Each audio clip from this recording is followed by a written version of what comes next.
So there's Brooke Shields. She was in our social square, a little shocked perhaps by her own book.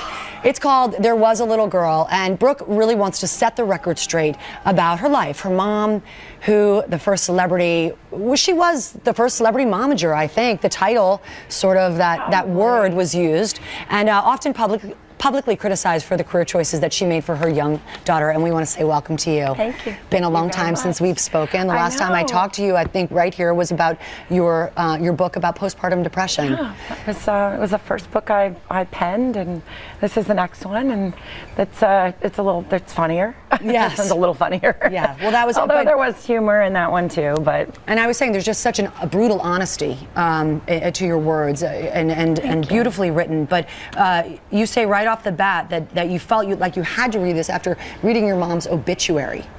And that story is really remarkable. It really is sort of a shocking story, and I think that what had happened was, just for people who don't know everything about me, I wrote an obituary, and then I was very much misrepresented. When the obituary came out, it actually was nothing that I had written. And what really just struck me was not just the vitriol with which it was sort of written against my mother, but that a woman had died and there was a daughter mourning, and there was sort of no respect for that whatsoever. And I thought, why is that okay? And then I just thought, you know what, it was my turn to tell my version and my truth, good and bad. And what was the goal here? So you said, I'm going to write this book, I'm going to set the story straight about Terry, my mom. There are so many stories out there. And did you accomplish what you set out to for yourself? I did. You know, I set out to show all of it.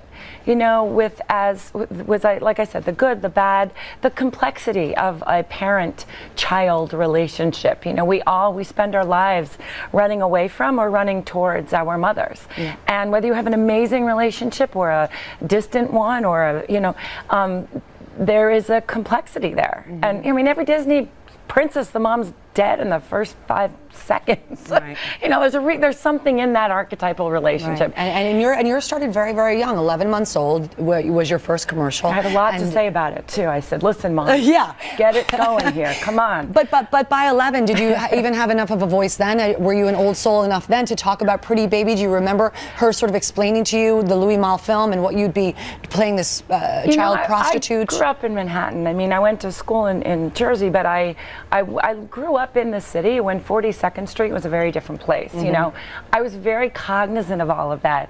But I think the thing that shaped me the most through all of it, I mean, it was a beautiful film. I think to this day it's the most beautiful film I've been in.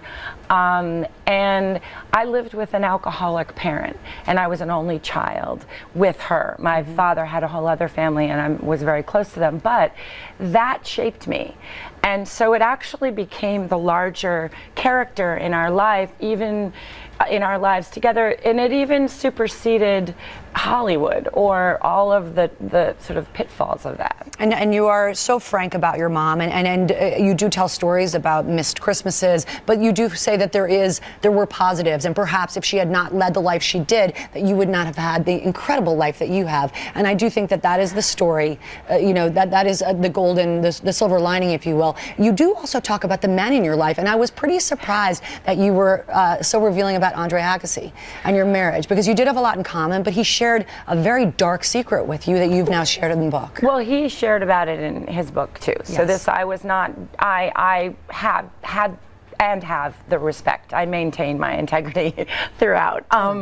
And I told my version of what we experienced, and whenever my mother had something to do with it. You know, this was not sort of, believe me, I've got to tell all, and it will probably knock people's socks off, and I may never write it, but these stories all, even about the men, which sounds so, but it was all about her.